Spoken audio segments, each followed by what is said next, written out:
우리 7월 1일부터 베드로전서를 묵상하고 있습니다. 여러분, 우리가 베드로전서를 좀 이해하기 위해서는 베드로전서가 기록된 우리 좀 역사적 배경을 이해하셔야 여러분 성경을 좀 더 이해하기가 쉬울 것입니다. 여러분, 베드로전서가 기록된 큰 배경이 있습니다. 그것은 뭐냐면 주후 64년에 일어났던 로마의 대화재 사건입니다. 64년 정확하게 7월 18일 날 로마시가 불타게 됩니다. 시가의 3분의 2가 불이 타는 그런 대화재였던 것입니다. 그런데 그 당시 왕이었던 네로가 백성들의 원망이 많아지기 시작하니까 그 방화의 그 범인으로 기독교인들을 지목했던 것입니다. 이것으로 말미암아 여러분, 기독교는 대박해가 시작이 되는데 역사 가운데 그 기독교 초기 기독교의 10대 박해가 시작되는 게 네로의 박해입니다. 수많은 사람들이 학살을 당했습니다. 방화범으로 몰려서 어려움을 겪었던 것입니다. 이것이 여러분 그 베드로전서가 기록된 역사적 배경이고요. 사가들에 의하면 베드로와 바울이 이 어간에 순교했다고 기록하고 있는 것을 우리가 볼 수 있는 것입니다. 여러분, 이 베드로전서 수신자가 누구인가, 누구에게 이 편지를 썼는가 하는 것은 베드로전서 1장 1절에 기록이 되어져 있는 것을 우리가 볼 수 있습니다. 우리 한번 같이 읽을 텐데요. 베드로전서 1장 1절 말씀입니다. 다 같이 시작. 예수 그리스도의 사도 베드로는 본도, 갈라디아, 갑바도기아, 아시아와 비두니아에 흩어진 나그네. 여러분, 여기 보면 수신자들이 본도, 갈라디아, 갑바도기아, 아시아, 비두니아에 흩어진 나그네들에게 이 편지를 보내고 있다, 그렇게 이야기합니다. 여러분, 좀 생소한 지역들도 있죠. 우리 한번 좀 지도를 보면서 우리 한번 좀 살펴볼 텐데요. 이 지역들이 어딘가 하는 것을 우리 한번 좀 살펴보겠습니다. 여러분, 이 지도는 현대 지도인데 터키 지역의 지도입니다. 여러분, 그 좀 밤색으로 되어 있는 그런 표시가 되어 있는 그런 터키인데, 동그라미로 5지역이 지금 베드로전서에 기록되어져 있는 지역들을 지금 이야기하고 있는데요. 왼쪽 맨 밑에 지역이 아시아 지역이다 라고 하는 것이고요. 그 위에가 비두니아 지역인데, 여러분, 그 비두니아 동그라미 안에 보면 이스탄불이라고 되어 있죠. 저는 얼마 전까지만 해도 터키 수도가 이스탄불인 줄 알았어요. 왜냐하면 유명하잖아요, 이스탄불이라는 도시가. 그래서 이스탄불이 터키의 수도인 줄 알았는데 사실은 현재 터키의 수도는 이스탄불이 아닙니다. 그 밑에 가운데 원에 보면 앙카라라고 되어 있죠. 이 앙카라라고 하는 것이 현재 터키의 수도인 것입니다. 이 지역은 그 당시에 베드로전서가 쓰여질 당시에는 갈라디아 지역이었다. 여러분, 그렇게 이해를 하시면 될 것 같고요. 그 위에 동그라미 지역을 보면 본도라고 되어 있죠. 이 지역이 그 당시에 본도 지역이고요. 그 밑에 지역이 여러분 갑바도기아라고 하는 그런 지역입니다. 지금 베드로전서에 나오는 5지역은 바로 지금 거의 다 터키 북부에 위치한 지역들인 것을 우리가 알 수 있습니다. 여러분, 지금 베드로는 이 지역, 어떤 한 특정 지역이 아니라 당시의 기독교인들, 환난과 핍박을 받고 있는 그런 성도들에게 베드로는 편지를 쓰고 있는 것을 우리가 알 수 있습니다.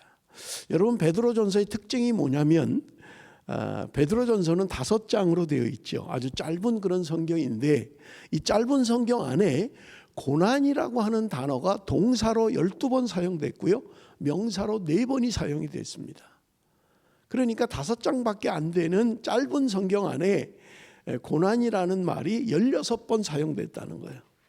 우리가 알 수 있는 것은 베드로전서의 특징이 고난을 당하고 있는 성도들을 향한 편지다라고 그렇게 이해를 하시면 틀림이 없을 것입니다.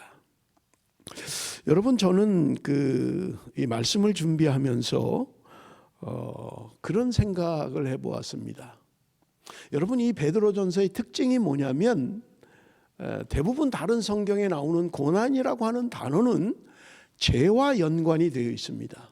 우리의 죄로 말미암아, 우리의 악으로 말미암아 고난을 당한다라고 하는 게 성경의 지적인데, 여러분, 베드로전서의 특징은 뭐냐면 그러한 죄가 이야기하고 있지 않아요. 그럼에도 불구하고 고난을 당한다는 거예요.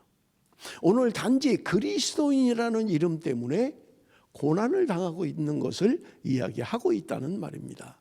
그래서 저는 말씀을 준비하면서 생각을 해보았던 거예요.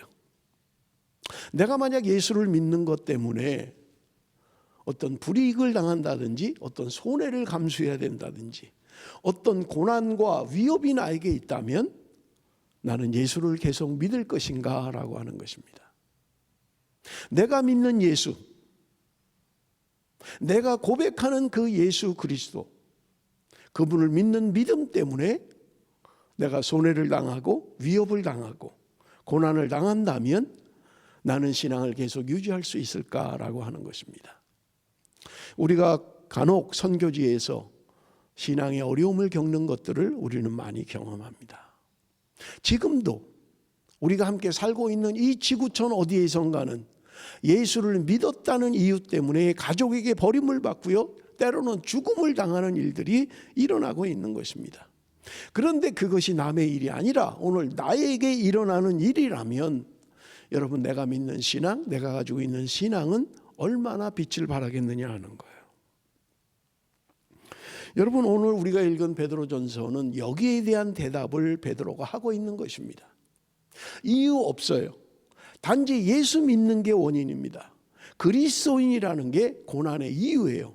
그런 사람들이 오늘 어떻게 살아야 되는가 하는 것이 베드로 사도를 통해서 지금 성도들에게 주는 편지의 내용인 것입니다. 여러분, 2장 1절 2절 우리 한번 같이 읽어봅니다. 오늘 우리가 읽었습니다마는 2장 1절 2절 한번 다 같이 읽습니다. 시작. 그러므로 모든 악독과 모든 기만과 외식과 시기와 모든 비방하는 말을 버리고 갓난 아기들 같이 순전하고 신령한 젖을 사모하라. 이는 그로 말미암아 너희로 구원에 이르도록 자라게 하려 함이라. 여러분, 오늘 본문 2장 1절의 시작을 그러므로라는 접속사로 시작을 하고 있습니다. 우리가 아는 것처럼 그러므로라고 하는 접속사는 앞의 내용의 뭔가 결론으로 이야기할 때 그러므로라고 이야기하고 있는 것입니다. 그렇기 때문에 2장은 앞의 내용인 1장의 결론으로 이야기하고 있는 거예요. 더 정확히는 바로 앞에 있는 1장 마지막 부분인 23절에서 25절의 결론으로 2장을 이야기하고 있다는 말입니다. 우리 한번 같이 볼 텐데요. 1장 23절에서 25절 말씀 우리 한번 같이 읽겠습니다. 다 같이 시작. 너희가 거듭난 것은 썩어질 씨로 된 것이 아니요 썩지 아니할 씨로 된 것이니 살아있고 항상 있는 하나님의 말씀으로 되었느니라. 그러므로 모든 육체는 풀과 같고 그 모든 영광은 풀의 꽃과 같으니 풀은 마르고 꽃은 떨어지되 오직 주의 말씀은 세세토록 있도다 하였으니 너희에게 전한 복음이 곧 이 말씀이니라. 여러분, 여기 23절에 이야기합니다. 너희가 거듭난 것은 썩어질 씨로 된 것이 아니다. 썩지 아니할 씨로 되었다. 그렇게 이야기합니다. 오늘 우리가 거듭난 것은 썩어질 씨로 된 게 아니라는 거예요. 여러분, 여기서 썩어질 씨라고 하는 것은요, 어떤 인간적인 노력이나 인간의 방법을 이야기하는 거예요. 그것으로 말미암아 이루어진 것이 아니라 썩지 아니할 씨로 된 것이니 살아있고 항상 있는 하나님의 말씀으로 되었느니라. 오늘 내가 거듭난 것, 내가 오늘 구원받은 것은 썩지 않는 하나님의 말씀으로 말미암아 구원함을 받았다고 성경은 우리에게 분명하게 말씀하고 있는 거예요. 어떤 조건이 아닙니다. 어떤 나의 태도가 아닙니다. 하나님의 말씀으로 말미암아 우리가 거듭남을 받았다, 그렇게 이야기하고 있는 것을 우리가 볼 수 있는 것입니다. 그런데 여러분, 여기 오늘 본문에 보면 우리가 신령한 젖을 사모하기 위한 전제 조건을 이야기하고 있는 것을 우리가 볼 수 있는데, 여러분 1절 한번 보십시다. 제가 읽겠습니다. 그러므로 모든 악독과 모든 기만과 외식과 시기와 모든 비방하는 말을 버리고, 여러분 지금 나와 있는 5가지 악독, 기만, 외식, 시기, 비방이라고 하는 것은 육체의 성품, 육체의 소욕에서 나오는 것들을 이야기합니다. 물론 성경은 훨씬 더 많은 것을 이야기합니다. 그냥 대표적으로 이야기한 거지 이게 다라는 말은 아닙니다. 우리 안에 있는 육체의 성품에서 나오는 것들이 이러한 것들이라는 거예요. 그런데 오늘 본문에 보면 비방하는 말을 버리고 이렇게 돼 있어요. 잘못 생각하면 그저 내가 마음대로 할 수 있다고 생각해요. 내가 버리려면 버리고 가지려면 갖고 마음대로 할 수 있다고 생각하는 할 수 있다는 말입니다. 그런데 여러분 이것은 그런 말이 아닌 거예요. 여러분 제가 새가족반 때 늘 설명을 합니다마는 여러분 우리의 신앙의 좌소, 우리의 믿음이 거하는 것은 우리의 마음이다 그렇게 이야기를 해요. 그런데 이 마음이요 어떤 마음을 갖느냐에 따라서 우리의 삶의 태도가 달라진다는 거예요. 그래서 여러분 여기 오늘 본문에 보면 어린아이와 같이 신령한 젖을 사모하라 라고 이야기하는 것과 대조적으로 여러분 육체의 소욕, 육체의 성품을 이야기하고 있는 것을 우리가 볼 수 있는 것입니다. 무슨 말이냐 하면 하나님의 말씀이 내 마음에 가득 차고 그 말씀이 나를 지배하면 이런 육체의 소욕들로부터 벗어날 수 있다는 거예요. 내가 임의로 그냥 버려야지 이제 나 악도 안 해, 나 기만 안 해 이렇게 내가 할 수 있는 게 아니라는 거예요. 우리 마음에서 일어나는 것들인데 이것을 마음대로 되지 않는다는 거예요. 그렇다면 어떻게 해야 되느냐? 우리의 마음에 어떤 것이 차 있느냐, 어떤 것이 내 마음을 지배하느냐에 따라서 우리는 이런 행동들을 하게 된다는 거예요. 다른 말로 하면 우리 마음에 말씀으로 가득 차면 이런 육체의 소욕들이 벗어나게 된다는 거예요. 그러나 여러분 우리가 말씀으로 충만하지 못하면 여러분 우리 안에 이런 육체의 성품들이 육체의 소욕들이 나를 지배하게 된다는 말입니다. 그러므로 여러분 기억을 하십시오. 내가 너무 세상적이고 세상적인 마음들이 나를 자꾸 지배하다 보면 아 내가 지금 말씀을 많이 떠나 있구나 이렇게 생각하면 돼요. 내 안에 내 마음의 말씀으로 충만하면 여러분 이런 세상적인 것, 육신적인 것, 육체의 성품들이 내 안에 거할 자리가 점점 없어지게 된다는 거예요. 그래서 내가 임의로 내가 가지고 있는 거 버릴 거야. 나 이제 기만도 버리고 나 이제 뭐 다 탐욕도 버리고 나 악독도 버리고 다 버릴 거야. 내가 마음대로 할 수 있는 게 아니라는 거야. 내 마음에 무엇이 차 있는가? 내가 이런 육체의 소욕으로부터 벗어나기 위해서는요. 내 마음의 말씀으로 자꾸 채워야 되는 거예요. 말씀에 거하는 사람 그럴 때 그 말씀의 능력이 내 안에 있는 육체의 소욕을 쫓아내게 된다는 말입니다. 그래서 제가 새가족반 공부할 때도 마음의 성향이다 그런 말로 설명을 합니다. 우리 안에 어떤 성향들이 있느냐. 하나님의 말씀을 따라가고자 하는 말씀으로 충만한 사람은 이런 육체의 소욕을 따라가지 않는다라고 말씀을 드립니다. 여러분 말씀드렸습니다마는 어린아이와 같이 갓난아이와 같이 신령한 젖을 사모하라 그렇게 이야기해요. 여러분 신령한 젖이라고 하는 것은 하나님의 말씀입니다. 하나님의 말씀을 사모해야 된다는 거예요. 갓난 아기와 같이 신령한 젖을 사모하라 그렇게 이야기합니다. 그런데 보십시오. 여러분 예수님도 시험을 받을 때 사단이 유혹을 했던 것입니다. 그런데 제일 먼저 유혹했던 게 뭐예요? 떡을 가지고 시험을 했어요. 여러분 사단은 오늘도 우리에게 언제나 유혹하는 거예요. 떡의 문제로 유혹을 하는 거예요. 떡이 있어야 사는 거야. 떡 먹어야 사는 거야. 뭐 우리말로 하면 밥을 먹어야 살지. 뭐 기도하고 뭐 하면 밥이 생기냐? 밥을 먹어야 힘을 얻는 거야. 그러니까 밥을 먹어야지 라고 이야기한다는 거예요. 여러분 이것은 사단이 오늘 우리를 유혹해요. 사단의 유혹 방법입니다. 예수님도 이걸 가지고 유혹을 했어요. 40일을 금식한 예수님을 향하여 사단이 떡을 가지고 유혹했던 것입니다. 그러나 여러분 주님은 말씀하셨던 것입니다. 우리가 떡으로만 사는 것이 아니라 살아있는 하나님의 말씀으로 산다고 물리치셨던 것입니다. 우리는 그러면 늘 반문합니다. 아니 그럼 예수 믿는 사람 밥 안 먹어? 아닙니다. 먹어요. 우리도 밥 필요해요. 그러나 여러분 오늘 우리 안에 내가 사는 것은 밥이 아니라 하나님의 말씀이 나를 살게 한다고 성경은 우리에게 말씀하고 있는 것입니다. 우리 2절을 한번 좀 다시 같이 읽어보겠습니다. 2절 말씀을 다시 한번 같이 읽습니다. 시작. 갓난 아기들 같이 순전하고 신령한 젖을 사모하라. 이는 그로 말미암아 너희로 구원에 이르도록 자라게 하려 함이니라. 갓난 아기들 같이 순전하고 신령한 젖을 사모하라. 뭔가 비유로 이야기하고 있어요. 여러분, 갓난 아기가 신령한 젖을, 엄마의 젖을 사모하는 것처럼 사모하라는 거예요. 여러분, 갓난 아기가 얼마나 젖을 사모합니까? 여러분, 우리가 아기를 키워보신 분들은 다 알 수 있는 일들입니다. 아기들에게는 엄마의 젖이 생명입니다. 그래서 아기가 배가 고프면 울기 시작하지요. 그러면 엄마는 그걸 알아챕니다. 아, 얘가 배가 고프구나. 그래서 엄마의 젖을 갖다 댑니다. 그러면 아기는요, 엄마의 젖을 빨기 시작하는 거예요. 우리 아이들을 키울 때도 보면 아이들이 젖을 빠는 걸 보면요, 얼마나 힘껏 빠는지 최선을 다해서 빠는 거예요. 이마에 땀이 송글송글 맺힐 정도로 젖을 빠는 거예요. 생명이기 때문에 그런 거예요. 아는 거예요. 아기들도 본능적으로 아는 거예요. 내 이 젖이, 엄마의 젖이 나를 살리는 걸 아는 거예요. 내가 살 수 있는 것은 엄마의 젖이라는 걸 알고 있는 거예요. 그래서 정신없이 빠는 거예요. 이마에 땀이 송글송글 맺힐 정도로 엄마의 젖을 빱니다.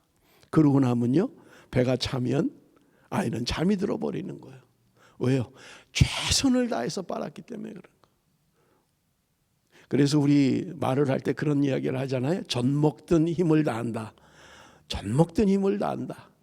아기가, 태어난 아기가, 갓난 아기가 그 엄마의 젖을 빨 때 그렇게 최선을 다하는 거예요. 거기에 모든 걸 거는 거예요. 왜냐하면 그것이 생명이기 때문에 그렇습니다. 오늘 우리가 하나님의 말씀을 사모할 때 비유적으로 이야기하고 있는 거예요. 갓난 아이들이 엄마의 젖을 사모하는 것처럼 그렇게 사모해야 된다는 거예요. 그렇게 빨아야 된다는 거예요. 그런데 여러분, 나는 말씀을 그렇게 사모하고 있습니까? 아이들이, 갓난 아기들이 엄마의 젖을 사모하는 것처럼 그렇게 하나님의 말씀을 사모하고 있느냐 하는 거예요. 여러분, 오늘 성경이 이야기합니다. 왜 그렇게 그 젖을 사모하고 그렇게 빨아야 된다고 이야기하고 있을까요? 여러분, 이는 그로 말미암아 너희로 구원에 이르도록 자라게 하려 함이라. 내가 구원받았어요. 하나님의 말씀으로 거듭났어요. 그렇다면 이제 자라야 된다는 거예요. 아기들이 젖을 먹으면 자라기 시작하는 거예요. 보이지 않게 맨날 보면, 늘 보면 그 애가 그 애 같은데 여러분 자라는 거예요. 어쩌다가 보는 사람은 아이고 애가 많이 컸네요 라고 이야기하는 거예요. 늘 보는 사람은 늘 그런 것 같아요. 그런데 한번 보는 사람은 다르게 보이는 거예요. 자라고 있는 거예요. 여러분, 우리가 신령한 젖인 하나님의 말씀을 사모해야 되는 이유가 무엇입니까? 오늘 성경은 우리에게 이야기합니다. 우리가 자라간다는 거예요. 하나님의 말씀으로 말미암아 우리가 자라가게 된다고 이야기하는 거예요. 거듭난 게 끝이 아니에요. 태어난 게 끝이 아니에요. 그러면 자라야 되는데 그 말씀이 우리를 자라게 한다고 말씀하고 있는 것을 우리가 볼 수 있습니다. 사랑하는 성도 여러분, 내가 영적으로 자라기를 원한다면 말씀을 배워야 합니다. 말씀을 가까이 해야 됩니다. 말씀을 읽어야 된다는 거예요. 3절 말씀 우리 한번 보겠습니다. 3절 말씀 다 같이 읽습니다. 시작. 너희가 주의 인자하심을 맛보았으면 그리하라. 여러분, 하나님의 말씀에 대하여 이야기하면서 3절에 너희가 주의 인자하심을 맛보았으면 그리하라. 주의 인자하심을 맛봤다는 거예요. 주님이 누군지를 알았다는 거예요. 내가 말씀으로 거듭나 보니까 주님이 누구인지를 알게 되었다는 거예요. 그래서 여러분, 여기 오늘 이야기합니다. 주의 인자하심을 맛보았으면 신령한 젖을 사모하라고 이야기하고 있는 거예요. 여러분, 여기 인자라는 말은 구약에 많이 사용되는 단어인데 헤세드라는 단어입니다. 여러분이 헤세드라는 단어는 언약적 사랑을 의미합니다. 하나님과 맺은 언약적 사랑을 이야기하는 거예요. 하나님의 사랑을 표현하는 것입니다. 그렇기 때문에 우리가 예수 그리스도를 믿고 하나님을 경험하고 나면 그 인자심을 맛보았다면 하나님의 말씀을 사모하는 자로 살아야 된다고 오늘 성경은 우리에게 말씀하고 있는 것입니다. 사랑하는 성도 여러분, 주의 인자심을 맛보았습니까? 내가 예수 믿고 거듭남으로 말미암아 하나님의 말씀을 경험했습니까? 그렇다면 여러분, 우리는 그 말씀을 더욱더 사모해야 된다고 말씀하고 있는 것입니다. 여러분, 오늘 본문의 4절에서 8절까지는 우리의 신앙의 기초가 무엇인가를 이야기하고 있는 것입니다. 우리 4절 말씀 한번 다 같이 읽겠습니다. 4절 말씀 다 같이 읽습니다. 시작. 사람에게는 버림바가 되었으나 하나님께는 택하심을 입은 보배로운 산돌이신 예수께 나아가. 여러분, 여기 오늘 말씀에 보면 사람에게는 버림바가 되었다. 그럼에도 불구하고 하나님께는 택하심을 입은 보배로운 산돌이신 예수께 나아가. 사람이 버렸다는 거예요. 여기 오늘 돌로 표현하고 있습니다. 4절에서 8절까지 계속되는 반복되는 돌을 이야기합니다. 산돌이라는 거예요. 그런데 사람들은 버렸다는 거예요. 왜 버렸을까요? 사람들은 왜 버립니까? 쓸모없다고 생각하니까 버리는 거예요. 필요 없다고 생각하니까 버리는 거예요. 그런데 우리가 버린 그 돌이 하나님에게는 보배로운 산돌이라고 이야기하고 있는 것을 우리는 볼 수 있습니다. 5절 우리 계속해서 보겠습니다. 우리 다 같이 읽습니다. 5절 말씀 다 같이 시작.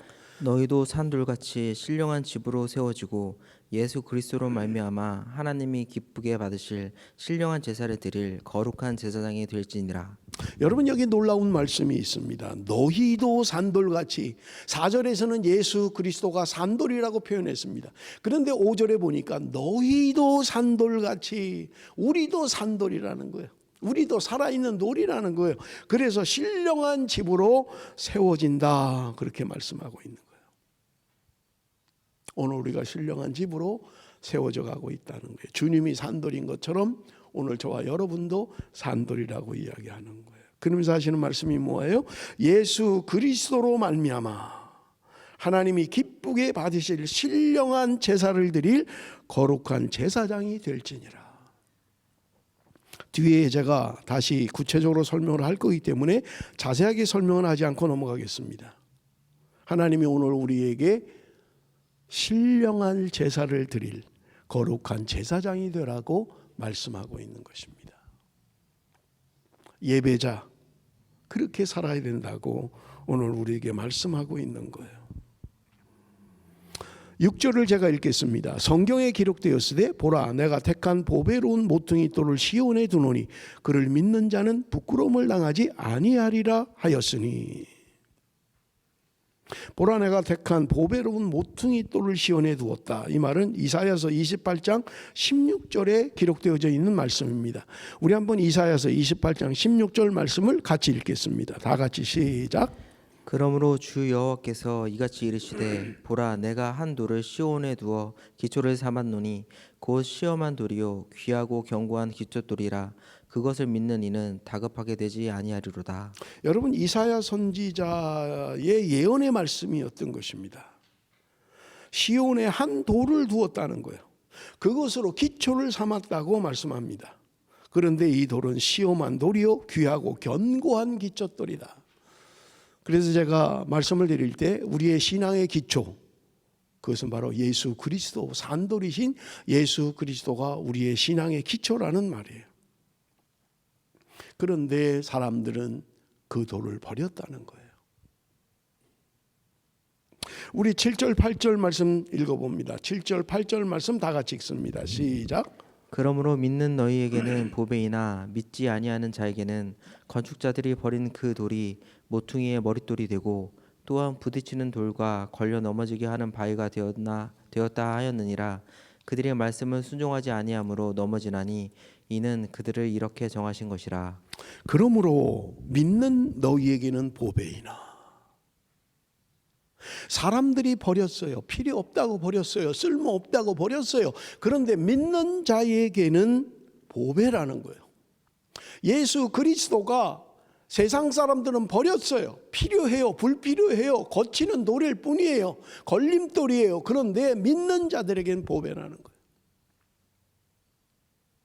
여러분 그렇습니까? 오늘 예수 그리스도가 나에게 보배입니까?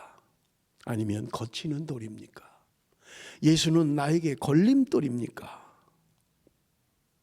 믿지 아니하는 자에게는 건축자들이 버린 그 돌이 모퉁이의 머릿돌이 되고 또한 부딪히는 돌과 걸려 넘어지게 하는 바위가 되었다 하였느니라.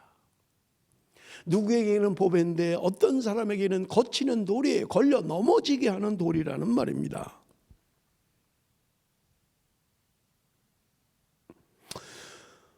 여러분, 하나님의 말씀, 나는 부자가 되고 싶어요.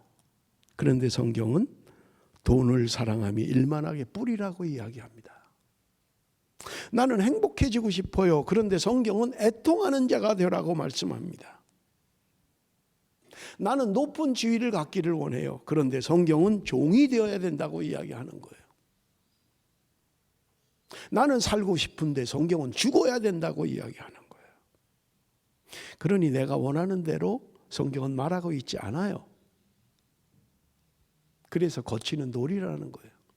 걸려 넘어지게 하는 돌이라는 거예요. 내가 세상적으로 좀 잘 살고 싶고 세상적으로 좀 잘 되고 싶고 나는 행복하고 싶고 나는 살고 싶은데 성경은 죽으라고 이야기하는 거예요. 성경은 종이 되라고 이야기하고 있는 거예요. 돈을 사랑하면 안 된다고 이야기하고 있는 거예요. 그러니 여러분, 예수는 나에게 거치는 돌이 되고 마는 거예요.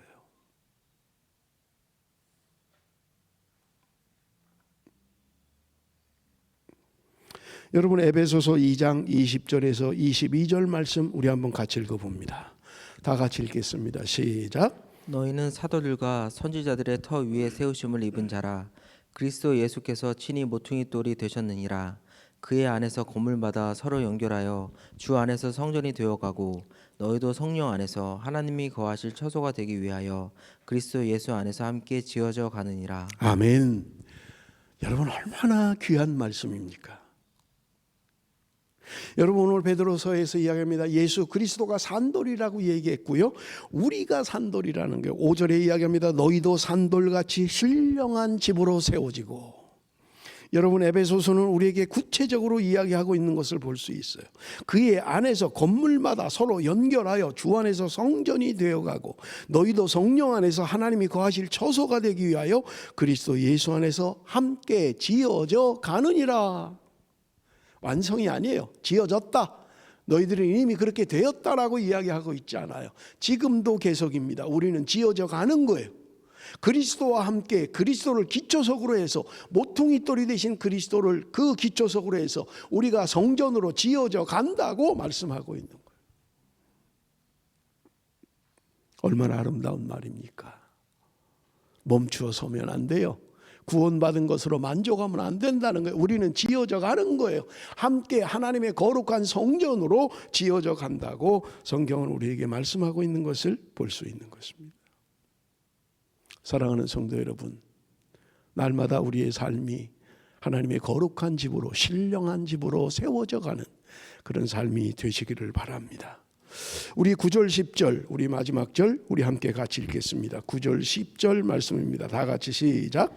그러나 너희는 택하신 족속이요 왕같은 제사장들이요 거룩한 나라요 그의 소유가 된 백성이니 이는 너희를 어두운 데서 불러내어 그의 기이한 빛에 들어가게 하시니에 아름다운 덕을 선포하게 하려 하심이라. 너희가 전에는 백성이 아니더니 이제는 하나님의 백성이요 전에는 긍휼을 얻지 못하였더니 이제는 긍휼을 얻은 자니라. 여러분, 여기 오늘 본문에 보면 우리가 하나 아주 귀한 말씀이지요. 우리는 택하신 족속이요. 여러분, 그리스도인의 신분을 말해주는 것입니다. 제가 그래서 설교 제목을 정하면서 오늘 설교 제목이 나는 누구인가 라는 설교 제목으로 정했습니다. 오늘 이 9절 10절 말씀이 내가 누구인가를 정확하게 말씀하고 있는 거예요. 오늘 말씀으로 거듭난 나는 누구인가 라고 하는 것을 이야기하고 있는 거예요. 성경은 오늘 우리에게 이야기합니다. 너희는 택하신 족속이요 택하신 민족이라는 거예요. 하나님이 우리를 택하셨다는 거예요. 같은 문화, 같은 언어, 같은 목표를 가진 한 민족으로 하나님이 우리를 택하셨다는 거예요. 내가 택한 게 아니에요. 내가 취사 선택한 게 아니라는 거예요. 하나님이 우리를 선택하셨다는 거예요. 여러분, 두 번째는요, 왕 같은 제사장이라고 이야기합니다. 왕 같은 제사장이라는 거예요. 하나님께서 오늘 저와 여러분을 왕 같은 제사장으로 부르신 거예요. 그래서 여러분, 출애굽기 19장 6절에도 너희가 내게 대하여 제사장 나라가 되며, 이사야 61장 5절에 오직 너희는 여호와의 제사장이라 일컬음을 받을 것이다. 하나님이 오늘 우리를 거룩한 제사장으로 부르셨다는 거예요. 아까 5절에 설명을 다 못했습니다마는 하나님이 기쁘게 받으실 신령한 제사를 드릴 거룩한 제사장이 될지니라. 하나님이 우리를 제사장으로 부르셨다는 거예요. 여러분, 제사장의 사명은 무엇입니까? 여러분, 우리가 구약시대 제사장들을 보면요, 구별된 사람들이에요. 구약의 제사장들을 보면요, 옷는 입도 마음대로 입으면 안 돼요. 먹는 음식도 마음대로 먹으면 안 돼요. 하나님께 드려지는 제물도 구별되어야만 하는 거예요. 제사장 자체가 구별돼야 돼요. 그게 특징입니다. 구별된 사람들이에요. 무엇을 위해서요? 여러분, 여기 신령한 제사를 드릴, 5절에 이야기하는 것처럼 신령한 제사를 드릴 거룩한 제사장이 되라고 이야기하는 거예요. 오늘 하나님이 우리를 제사장으로 삼으셨어요. 나는 가정에서 거룩한 제사장의 사명을 감당하고 있는가? 나는 직장에서 거룩한 제사장의 사명을 감당하고 있는가? 나는 학교에서 거룩한 제사장으로 살고 있는가? 라고 하는 거예요. 계시록 1장 6절 우리 한번 같이 읽어봅니다. 계시록 1장 6절입니다. 다 같이 읽습니다. 시작. 그의 아버지 하나님을 위하여 우리를 나라와 제사장으로 삼으신 그에게 영광과 능력이 세세토록 있기를 원하노라. 아멘. 아멘. 하나님을 위하여 우리를 나라와 제사장으로 삼으셨다는 거예요. 하나님을 위해서 우리를 나라와 제사장으로 삼으셨다는 거예요.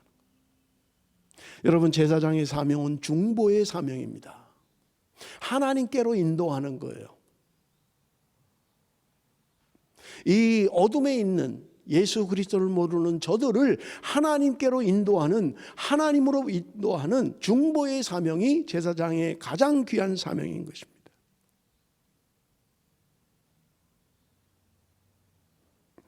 하나님 오늘 저와 여러분을 거룩한 제사장으로 부르셔서 신령한 예배를 드릴 하나님의 거룩한 제사장으로 삼으셨다는 말입니다. 세 번째는 거룩한 나라로 삼으셨다는 거예요. 거룩한 나라.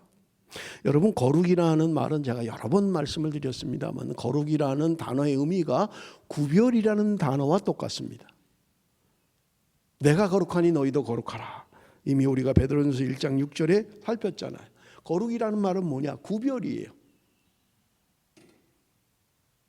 구별되지 않고는 거룩할 수가 없어요. 거룩은 어떤 자세나 태도를 말하지 않습니다. 내가 넥타이를 매고 양복을 입고 성경책을 들고 근엄한 자세로 걷는 것, 경건하게 앉아 있는 것, 그것이 거룩이 아니라는 거예요. 거룩이라고 하는 것은 구별이에요. 오늘 나의 생각이, 나의 언어가, 나의 말이, 나의 삶이 구별되어 있는가 하는 거예요. 여러분, 하나님 앞에 드리는 제물은요, 구별되지 않으면 드릴 수가 없어요. 그래서 출애굽을 할 때, 양을 잡을 때도 하루 전에 양을 미리 구별해 놓잖아요. 하나님께 드릴 제물은 미리 구별해 놓는 거예요. 그리고 그 다음날 잡는 거예요.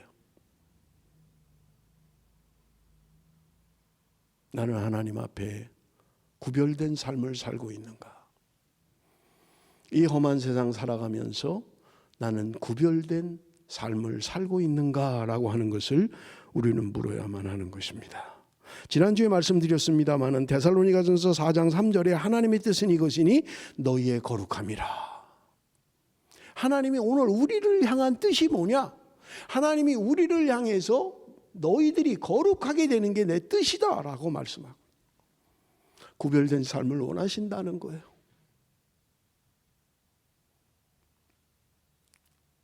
이 죄 많은 세상 가운데, 하나님을 하나님으로 알지 못하는 세상 가운데서 나는 구별된 삶으로, 그런 거룩한 자로 살고 있느냐 하는 것입니다.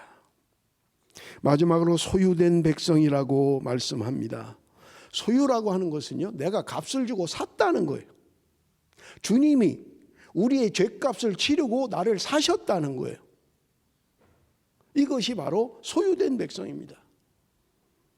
소유된 백성은요, 내 마음대로 할 수 없지요. 주인의 뜻에 따라야죠. 나를 샀으니까요.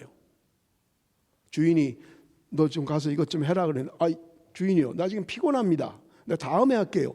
이러는 종은 없어요. 내가 아니에요. 내 시간이 아니에요. 내 몸이 아니에요. 내 것이 아니에요. 하나님의 것이라는. 하나님이 나를 소유된 백성으로 삼으셨다는 거예요. 나를 값을 지불하고 샀다는 거예요. 하나밖에 없는 독생자 예수 그리스도를 우리의 죄값으로 지불하고 사셨다는 말입니다. 그러므로 내 소유는 내가 아니에요. 나의 소유권은 하나님입니다. 우리는 아멘 해야 돼요. 나는 내 것이 아닙니다. 내 시간도 내 건강도 내 몸도 내 것이 아닙니다. 하나님의 것입니다. 이게 소유된 백성이라는 거예요. 출애굽기 19장 5절 제가 읽겠습니다. 세계가 다 내게 속하였나니 너희가 내 말을 잘 듣고 내 언약을 지키면 너희는 모든 민족 중에서 내 소유가 되겠고. 하나님의 말씀을 따라 살면 하나님의 소유가 된다는 거예요. 하나님께서 너는 내 것이야 라고 말씀하고 있는 것을 우리는 볼 수 있습니다. 하나님이 우리를 이렇게 부르신 목적, 택하신 족속으로 하나님이 우리를 부르셨어요. 왕 같은 제사장으로 우리를 부르셨어요. 그런데 그 부르심의 목적이 무엇입니까? 9절 우리 한번 같이 읽습니다. 9절 말씀 다 같이 시작. 그러나 너희는 택하신 족속이요 왕 같은 제사장들이요 거룩한 나라요 그의 소유가 된 백성이니 이는 너희를 어두운 데서 불러내어 그의 기이한 빛에 들어가게 하신 이의 아름다운 덕을 선포하게 하려 하심이라. 여러분 9절 하반절에 보십시오. 이는 너희를 어두운 데서 불러내어 그의 귀한 빛에 들어가게 하신 이의 아름다운 덕을 선포하게 하려 하심이라. 여러분 여기 어두운 데서 불러내어 우리의 구원을 말하는 거죠. 우리는 어둠 가운데 살았고요. 하나님이 우리를 불러내셨다는 거예요. 말씀으로 우리가 거듭났다고 이야기하고 있는 거예요. 그래서 어두움에 살고 있던 우리들이 이제 빛으로 옮겨지게 되었다는 거예요. 기이한 빛에 들어가게 하시니 예수 그리스도로 말미암아 어둠 가운데 살던 내가 이제 빛으로 옮겨지게 되었다는 거예요. 그래서 이의 아름다운 덕을 선포하게 하려 합니다. 여러분 여기 선포라는 단어는요, 두 단어가 합성된 것입니다. 밖으로라는 단어와 알리다라는 말이 합성된 거예요. 밖으로 알리는 것이 선포입니다. 예수 그리스도의 아름다운 덕을 밖으로 알려라. 밖에 나가서 선포해라. 밖에 나가서 전해라. 이게 바로 선포예요. 이게 우리를 부르신 목적이라고 성경은 분명하게 말씀하고 있는 것입니다. 사랑하는 성도 여러분, 하나님이 오늘 저와 여러분을 왜 부르셨습니까? 하나님께서 오늘 교회를 왜 이 땅에 두셨습니까? 하나님의 부름받은 그 하나님의 백성들의 모임인 이 교회를 하나님은 왜 부르셨습니까? 복음 전파 때문에. 여러분 교회는 정치적인 의견이나 정치적인 목적을 위하여 모이는 것이 아닙니다. 여러분 가난한 자를 구제하는 게 교회의 목적이 아니에요. 물론 하는 일 가운데 하나입니다만은 교회의 최고의 목표는 예수 그리스도의 복음을 전파하는 것, 그것이 최고의 목표인 것입니다. 주 목표와 보조적인 목표가 바뀌면 안 돼요. 여러분 우리는 예수 그리스도의 아름다운 덕을 선포하는, 밖으로 알리는, 밖에 전하는 그런 사명을 저와 여러분에게, 그리고 교회에 주신 사명이라는 말입니다. 말씀을 맺겠습니다. 예수 믿는 것 때문에 고난을 당하는 성도들, 내가 잘못한 것 때문에 어려움을 당하는 것은 징계입니다. 내가 죄를 졌기 때문에 당연히 맞는 거예요. 그런데 아무리 생각해도 내가 죄진 게 없어요. 단지 예수 믿는 것, 그리스도인이라는 것밖에는 없어요. 그것 때문에 내가 고난을 받습니다. 여러분, 베드로는 베드로전서를 통해서 서두에도 말씀을 드렸습니다마는 이유 없이 고난을 받는, 지금 앞으로 로마의 대화재가 일어남으로 말미암아 기독교의 엄청난 박해가 시작될 그 앞에 지금 성도들에게 이 말씀을 전하고 있는 거예요. 너희들에게 당할 어려움과 고통이 있지만 너희들이 어떤 존재인가를 알아라. 하나님이 택하신 족속으로, 왕같은 제사장으로, 거룩한 나라로, 하나님의 소유로 하나님이 우리를 삼으셨다는 거예요. 이 정체성, 이거 붙들고 이겨내라는 거예요. 내가 누구인가를 깨달아서 이 고난과 환난과 어려움을 이겨내라고 말씀하고 있는 거예요. 그래서 여러분, 초대교회 성도들을 보십시오. 그들이 사자의 밥이 되면서 톱으로 켜서 죽임을 당하면서 참수형을 당하면서 그들은 찬송을 부르며 승리했던 것입니다. 여러분, 그 신앙의 근거가 무엇입니까? 오늘 나의 정체성이에요. 나의 정체성. 내가 누구인가? 하나님이 나를 어떻게 부르셨는가? 말씀을 드렸습니다마는 우리의 마음이 하나님의 말씀으로 충만하지 않으면 세상의 것들이 내 마음에 들어오는 거예요. 세상의 것들이 내 마음에 차기 시작하면 내 마음대로 되지 않아요. 내가 버리고 싶다고 버려지는 게 아니라는 말이에요. 우리 안에 말씀으로 채우고 은혜로 채우고.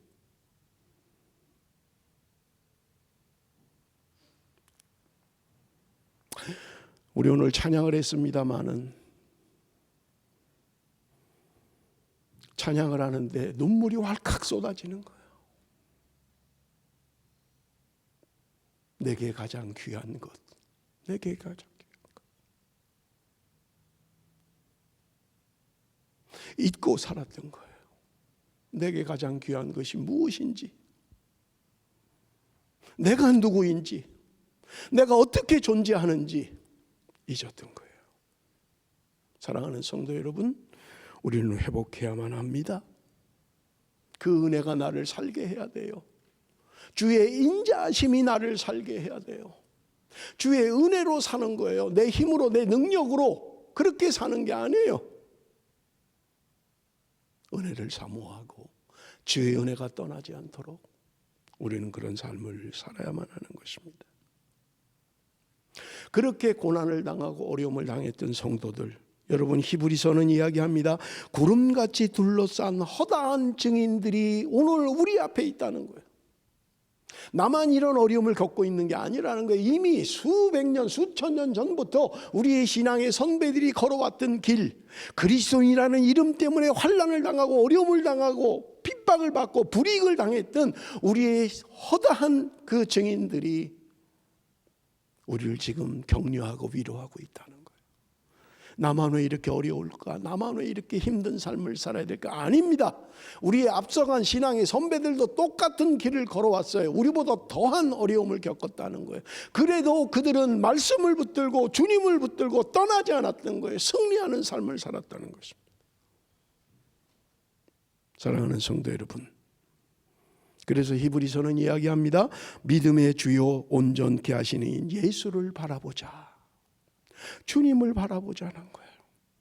우리의 앞서가신 주님이 어떤 길을 걸으셨는지 주님을 바라보자는 거예요.